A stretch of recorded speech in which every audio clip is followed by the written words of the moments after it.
The notification came at 9:47 p.m. on a cold November evening.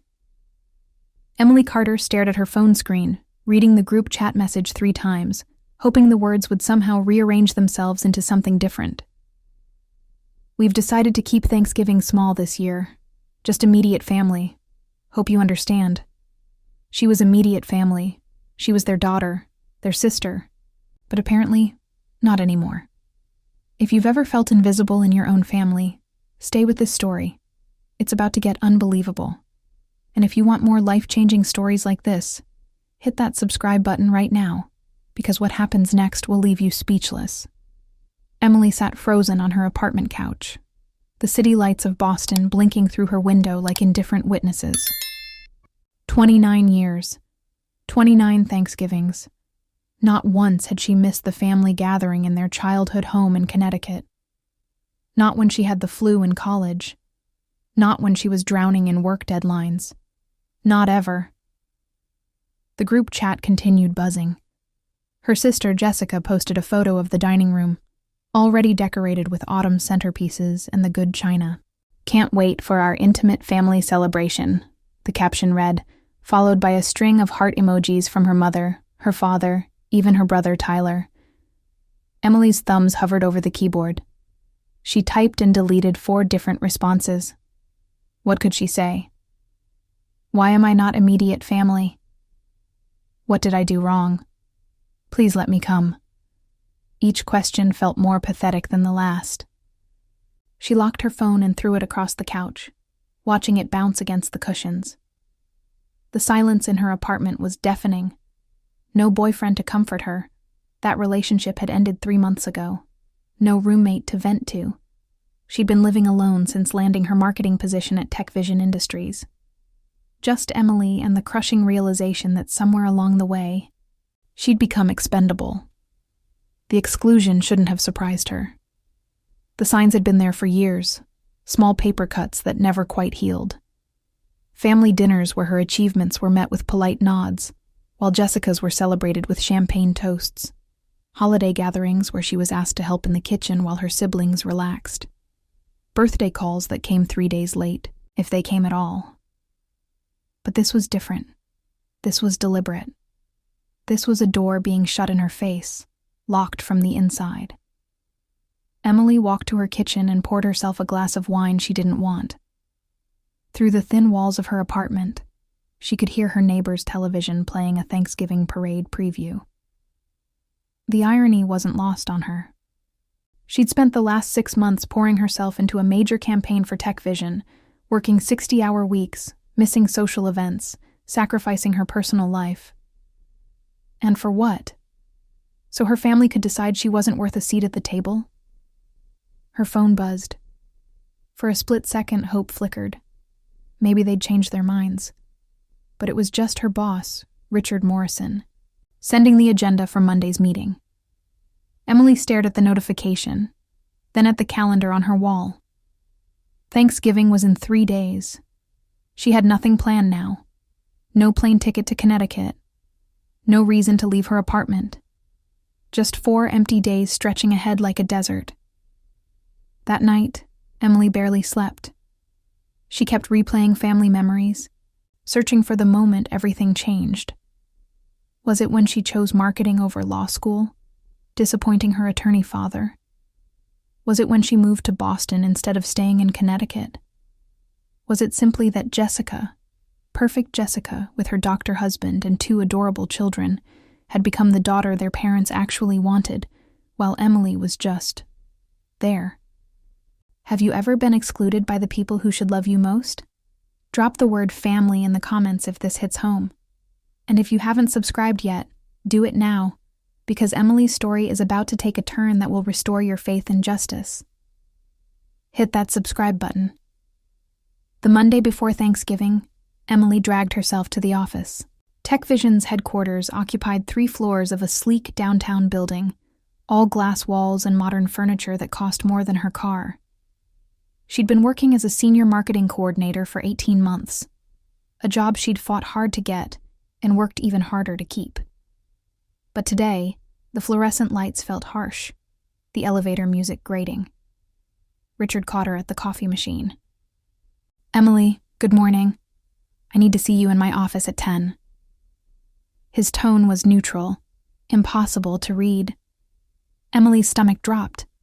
Great. Perfect timing for a performance review, or worse, a layoff right before the holidays.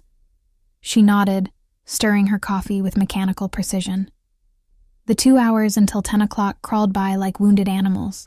Emily tried to focus on email responses and social media analytics, but her mind kept drifting. What if she lost her job? What would her family say then? She could already hear her mother's disappointed sigh, her father's lecture about stability, Jessica's fake sympathy that barely concealed satisfaction. At 9:58, Emily stood outside Richard's office, smoothing her blazer and trying to calm her racing heart. Through the glass wall, she could see him on a phone call, laughing at something. At least someone's having a good week, she thought bitterly. "Come in," Richard called as she knocked. He gestured to the chair across from his desk, ending his call. "Emily, thanks for coming. I have something important to discuss." "Here it comes," she thought, the axe falling. "As you know, our annual Innovation Summit is this Thursday, Thanksgiving Day." Emily blinked. She'd forgotten about the summit entirely. TechVision's biggest event of the year, where they unveiled new products and celebrated company achievements. It was always on Thanksgiving, Richard's eccentric tradition of disrupting conventional holidays. Most employees loved it because it meant a massive bonus and a 4-day weekend afterward. "I remember," Emily said carefully. "I wasn't planning to attend this year. I thought it was optional for marketing coordinators." Richard leaned back in his chair, his expression shifting to something Emily couldn't quite identify. "It was. But this year I need you there. In fact, I need you to do a presentation." Emily's mouth went dry. "A presentation? On what?" "The Genesis campaign. Your Genesis campaign." Richard pulled up something on his laptop, turning it to face her. "The campaign you developed for our new AI platform launch. Emily, it's been phenomenal. Engagement up 340%, conversion rates through the roof, social media buzz we couldn't buy with $1 million ad spend. You've single-handedly changed our market position." The words washed over Emily like warm water, but she couldn't fully absorb them. I just did my job. You did everyone's job, and better." Richard stood, walking to the window overlooking the city. "The summit is being live-streamed this year. We're expecting over 50, Joe viewers, clients, partners, industry press. I want you on that stage, presenting the Genesis campaign as our flagship success story. This is your moment, Emily." Her moment. The phrase echoed in her empty apartment that night as Emily paced between her bedroom and living room. A presentation at the Innovation Summit, on Thanksgiving Day, in front of 50,000 people. Her brain couldn't decide if this was a dream opportunity or a waking nightmare. She tried calling her mother that evening, a desperate attempt at connection. The phone rang 4 times before going to voicemail. "Hi, Mom. It's me. I just wanted to talk. Call me back when you can." But the call never came. Emily sat on her couch, laptop open to her presentation outline, feeling the familiar ache of being invisible. Wednesday afternoon, the office was chaos. Employees rushed to finish projects before the long weekend, the air electric with pre-holiday energy. Emily had spent the past 2 days crafting her presentation, rehearsing every slide, every transition. Richard had given her complete creative control, trusting her vision. It should have felt empowering. Instead, it felt like standing on the edge of a cliff. "You're going to kill it," her colleague Marcus said, passing her desk with a box of belongings. "Seriously, Emily, this is your superhero origin story." She wanted to believe him, but that night, alone in her apartment with leftover Chinese food and her nearly perfected presentation, Emily felt anything but super. Her phone sat silent on the coffee table. No good luck messages from family. No, we're proud of you texts. Just the group chat, still active with photos of pie baking and table setting, a world she was no longer part of. At 11 p.m., Emily made a decision. She opened her email and composed a message to the family group chat. Her fingers trembled as she typed, "I won't be reaching out anymore. I hope you all have a wonderful Thanksgiving. I'll be working on something important, something that actually values my contribution. I wish you all the best." She hit send before she could second-guess herself, then turned off her phone. Whatever happened tomorrow, she would face it alone, just like she'd been facing everything else. Thanksgiving morning arrived cold and gray, the Boston sky threatening snow. Emily woke at 6, her stomach a knot of nerves and something else, a tiny spark of defiance. She put on her best navy suit, the one she saved for major client meetings, applied makeup with steady hands, styled her hair in a sleek professional bun. In the mirror, she looked like someone important, someone who mattered. The summit was being held at the Boston Convention Center, a massive venue that could hold thousands. When Emily arrived at 7 for the tech rehearsal, the space was already transforming. Huge screens displayed the Tech Vision logo, stage lights created dramatic angles, and dozens of staff members rushed around with headsets and clipboards. "Emily." Richard appeared from backstage, looking unusually energized. "You're here early. Good. I want to show you something." He led her to the main stage, where a single podium stood in a pool of light. "This is where you'll stand, right here, center stage." Emily looked out at the empty seats, trying to imagine them filled with thousands of people. Her presentation was scheduled for 2 p.m., right after the keynote addresses and product unveils. Prime time, maximum visibility, maximum pressure. "I can't promise I won't throw up," Emily said, only half joking. Richard laughed. "That's what makes you perfect for this. You care. You're invested. That authenticity is what's going to make this presentation unforgettable." He paused, his expression turning serious. "Emily, I don't know what you've got going on personally. I know you've seemed stressed lately, but I want you to know something. You're extraordinary at what you do. And today, the world gets to see that." The morning sessions flew by in a blur. Emily watched from backstage as executives presented quarterly results, as the CEO unveiled new product lines, as the crowd, growing by the hour, responded with applause and excitement. The energy was infectious, building towards something bigger than individual presentations. At 1:30 p.m., a production assistant fitted Emily with a microphone. At 1:45, Richard squeezed her shoulder. "You've got this." At 1:55, she stood in the wings, watching the previous presenter wrap up. Her heart hammered so hard she was sure the microphone would pick it up. Then she heard her name. "Please welcome Emily Carter, the brilliant mind behind our Genesis campaign, to tell you how one woman changed the future of tech vision." Emily walked onto that stage, and the world exploded into light and sound. Thousands of faces looked up at her from the audience. Camera lights blazed. The giant screens showed her face, magnified 100 times. And somewhere, in 50,000 locations across the country and beyond, people were watching via livestream, including, though she didn't know it yet, her entire family, gathered around the television in Connecticut, wondering why Emily Carter's name sounded so familiar. You won't believe what happens when she starts speaking. The recognition, the revelation, the moment everything changes. It's coming, and it's bigger than you can imagine. Stay with us. Emily's hands gripped the edges of the podium, her presentation clicker feeling like a lifeline in her sweating palm.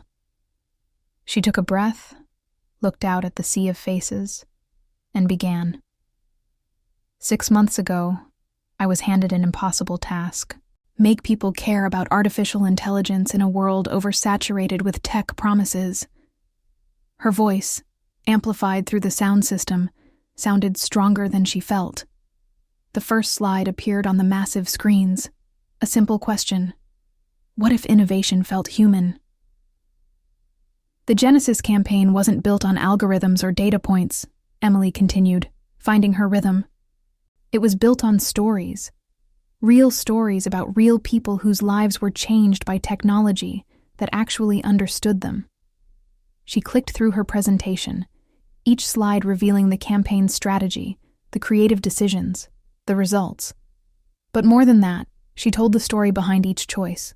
The late nights researching user testimonials, the brainstorming sessions where they threw out conventional wisdom. The moment she realized that people don't want to be impressed by technology, they want to be understood by it. The audience was silent, engaged. Emily could feel the attention like a physical thing, thousands of people leaning forward in their seats. On the screens, the campaign's flagship video played, a mother using TechVision's AI to communicate with her deaf daughter in real time, technology bridging the gap where words couldn't go. There wasn't a dry eye in the room. The Genesis campaign succeeded because we stopped selling a product, Emily said, her voice steady now, confident. We started sharing a vision of what connection could look like in a digital age. And you, all of you, responded. She presented the metrics, the 340% engagement increase, the viral social media moments, the unprecedented conversion rates. But the numbers were secondary to the human impact. The stories of lives genuinely improved. As Emily reached her final slide, Richard walked onto the stage. She hadn't expected this, hadn't rehearsed it. Her heart stuttered, but Richard's smile was reassuring. Emily, thank you for that incredible presentation, he said, his voice filling the convention center. But before you go, there's something else we need to discuss. The audience stirred, curious. Emily's mind raced. What was happening? Emily Carter joined TechVision 18 months ago as a marketing coordinator, Richard continued, addressing the crowd now. In that time, she's demonstrated innovation, dedication, and creative brilliance that has transformed our company's trajectory. The Genesis campaign isn't just a success story, it's a blueprint for our future. He turned to face her directly. Which is why, effective immediately, I'm promoting you to Vice President of Creative Strategy, along with a compensation package that reflects your actual value to this company. The convention center erupted. Applause thundered from every direction, people rising to their feet. Emily stood frozen, her brain struggling to process what had just happened. Vice President. The words didn't feel real. On the giant screens, her face showed pure shock, magnified for 50,000 viewers to see. Richard handed her a folder. Your new contract. Take your time reviewing it, but I think you'll find it very favorable. He leaned closer, his voice dropping below the microphone's range. You've earned this 100 times over. Now the world knows it. Emily opened the folder with shaking hands. The salary figure on the first page made her dizzy. It was more than triple her current income. Stock options, executive benefits, a corner office, her name on the company letterhead. She looked up at Richard, tears threatening to break free. I don't know what to say. Say you'll keep changing the game, Richard replied. Then to the audience, ladies and gentlemen, Vice President Emily Carter. The applause swelled again. Camera flashes erupted. Media representatives in the press section frantically typed on their laptops. The livestream chat, visible on a monitor backstage, scrolled with congratulations and exclamation points. And somewhere in Connecticut, in a modest home decorated with autumn wreaths and good china, a family stared at their television screen in absolute shock. That's Emily, her mother whispered, her hand covering her mouth. That's our Emily. Her father sat forward, his lawyer's mind trying to comprehend what he'd just witnessed. Vice President? How did? Jessica, perfect Jessica with her doctor husband and adorable children, felt something unfamiliar twist in her chest. When was the last time she talked to Emily about her work? Really talked, not just polite small talk at family gatherings? When had her little sister become this poised, accomplished woman commanding a stage in front of thousands? Tyler grabbed his phone, pulling up the group chat. The last message was Emily's, sent the night before. I won't be reaching out anymore. I hope you all have a wonderful Thanksgiving. I'll be working on something important. Something that actually values my contribution. Working on something important. The understatement of the century. On the television, Emily was being led backstage by Richard, the crowd still applauding, the commentators already discussing the significance of the Genesis campaign and Emily's meteoric rise. The live stream cut to a panel discussion, but the family wasn't listening anymore. We have to call her, Emily's mother said, reaching for her phone. We have to. Oh God, I didn't even call her back yesterday. She tried to reach me and I... The call went straight to voicemail. Emily's phone was still off, buried in her purse backstage, a decision she'd made the night before to avoid the pain of silence from her family. Emily, sweetheart, it's Mom. We're watching the summit and we saw you, and please call us back. We love you. We're so proud. Please. The message went into a queue of 17 others, all sent in the last 10 minutes, all from family members suddenly remembering they had a daughter, a sister, someone extraordinary who'd been right there all along. Backstage, Emily sat in her dressing room, still trying to process what had happened. The promotion, the applause, the contract that would change her life. Her hands were still shaking. A production assistant knocked, peeking in. Ms. Carter, there are some media requests for interviews, and your phone has been buzzing nonstop. I think it fell out of your purse. Emily picked up her phone, seeing it had turned on automatically somehow. The screen was flooded with notifications. Missed calls from Mom, Dad, Jessica, Tyler, text messages filling her inbox. The family group chat showing 17 new messages. Her finger hovered over the notifications. Then she locked the phone again. Not yet. She wasn't ready yet. First, she needed to let this moment be hers. This achievement, this recognition, this validation that her work mattered, that she mattered. It belonged to her alone before it belonged to anyone else. The family that had excluded her from their Thanksgiving table could wait to share in her triumph. Emily stood, straightened her suit, and looked at herself in the mirror. Vice President Emily Carter, the woman who'd been deemed not immediate enough for a family dinner, was now an executive at one of Boston's fastest-growing tech companies. The irony was sharp enough to cut. Ms. Carter, the production assistant again. Mr. Morrison would like to introduce you to some board members. And there's a reporter from TechCrunch who's very eager to speak with you about the Genesis campaign. Emily took a breath, smoothed her hair, and smiled at her reflection. Tell them I'll be right there.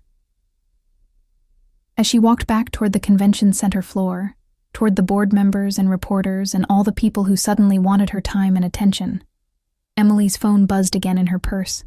Another call from her family. Another message left unheard. She kept walking, her heels clicking confidently on the polished floor, toward a future that finally recognized her worth. Back in Connecticut, the Carter family sat in their decorated dining room, the untouched turkey growing cold on the table, the intimate family celebration feeling suddenly hollow.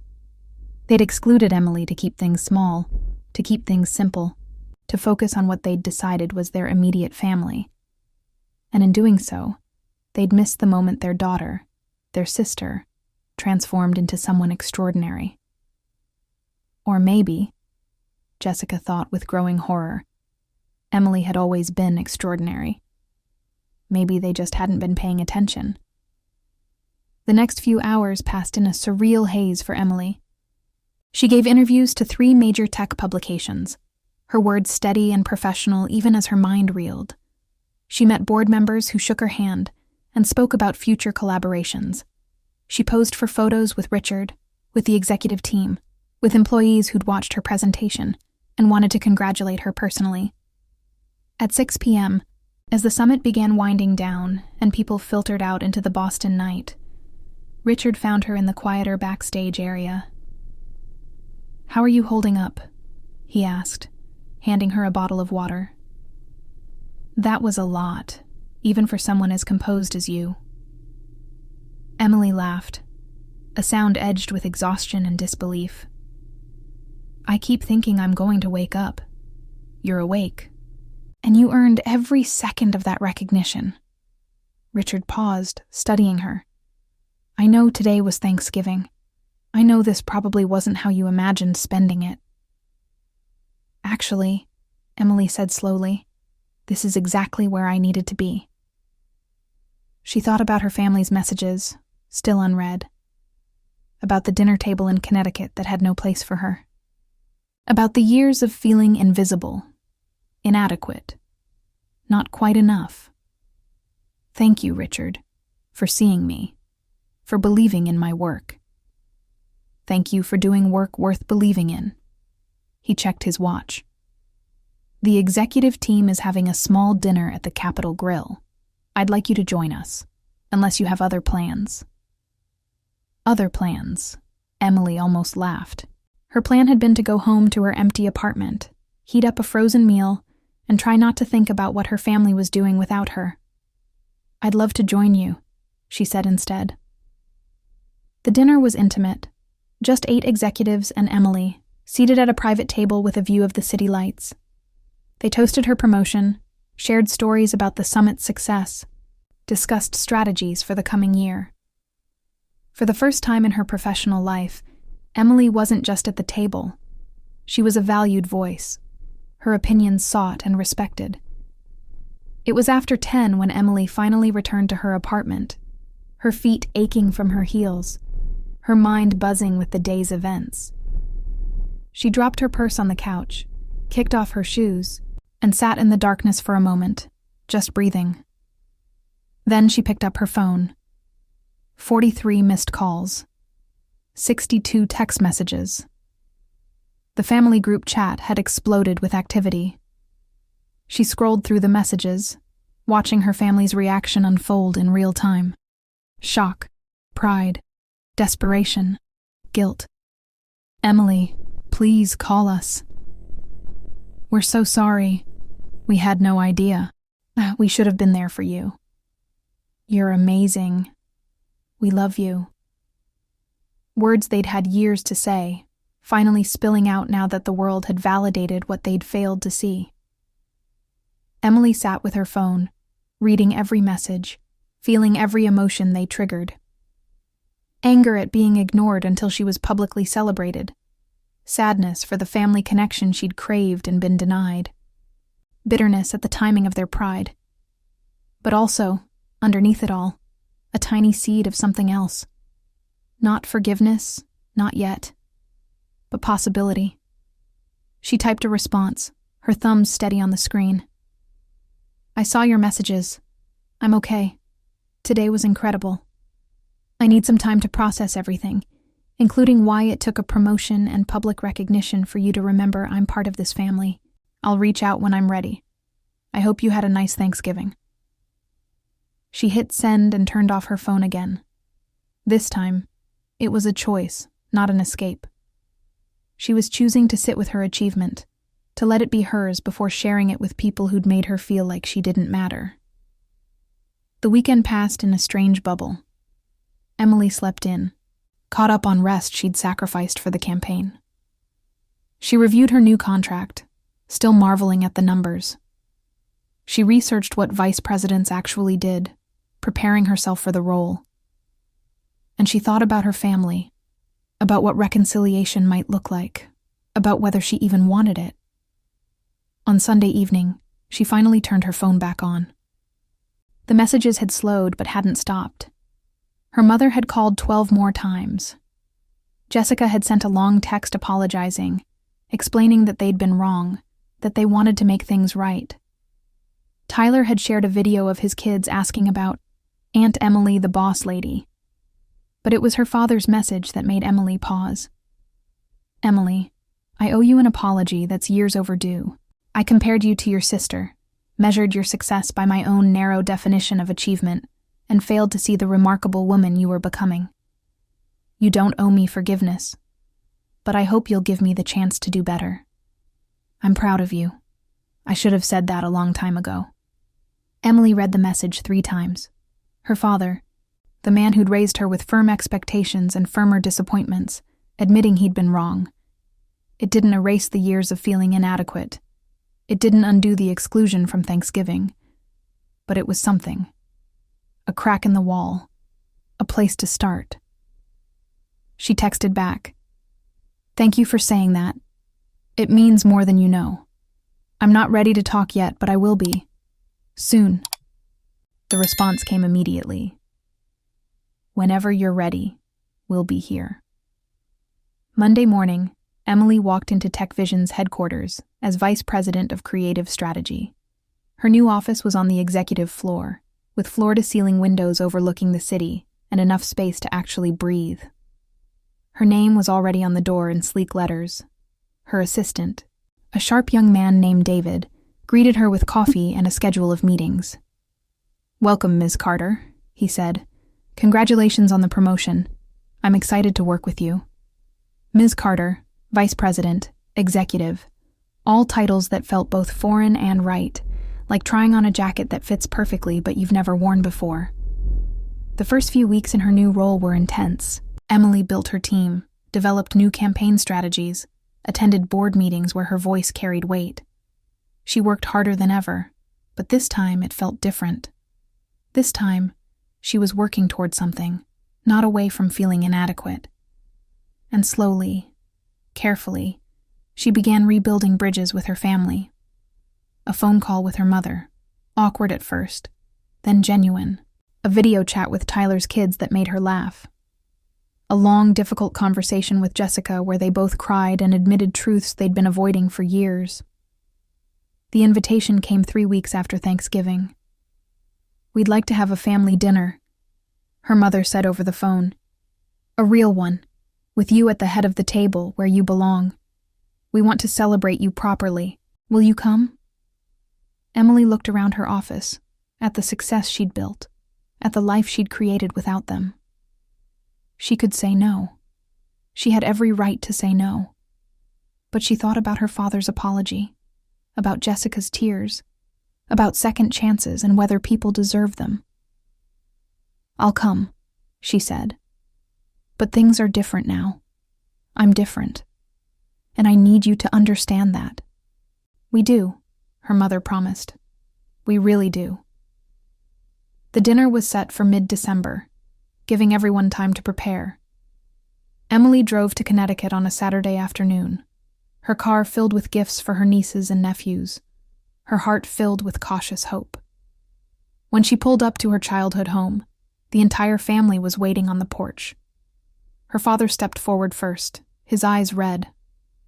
Emily, he said simply, and pulled her into a hug that felt like coming home and stepping into something new all at once. Inside, the table was set with the good china. But this time, there was a difference. At the head of the table, where her father usually sat, there was a place card with her name.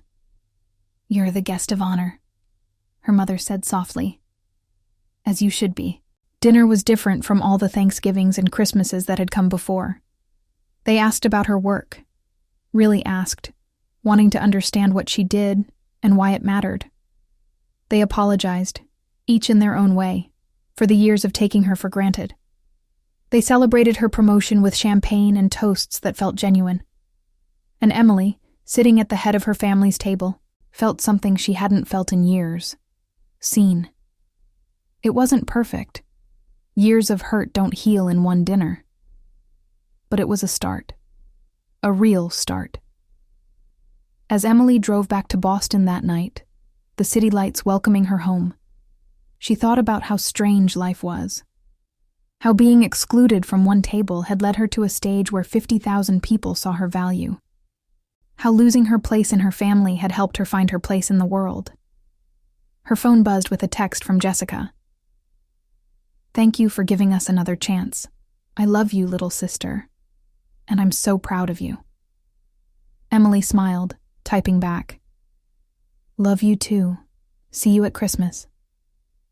She thought about the woman she'd been on that cold November evening, reading the message that excluded her. She thought about the woman she'd become, standing on that stage, accepting recognition she'd earned through talent and hard work. They were the same person, but also completely different. The exclusion had hurt. It still hurt. But it had also freed her to become someone who didn't need her family's approval to know her worth. And paradoxically, that independence had created space for a healthier relationship, one built on mutual respect instead of obligation. As Emily pulled into her apartment parking garage, she realized something. The best revenge against people who made you feel small isn't proving them wrong. It's becoming so fully yourself that their opinion simply doesn't define you anymore. And sometimes, if you're lucky, they grow too. They learn to see you, and you get to decide whether to let them back in. Emily Carter had been excluded from Thanksgiving, but in that exclusion, she'd found something more valuable than a seat at any table. She'd found herself. And that, she thought as she walked into her apartment, was worth celebrating. What do you think Emily should do next? Would you have forgiven your family? Share your thoughts in the comments below, and don't forget to subscribe for more powerful stories of triumph and transformation. Your next dose of inspiration is just one click away.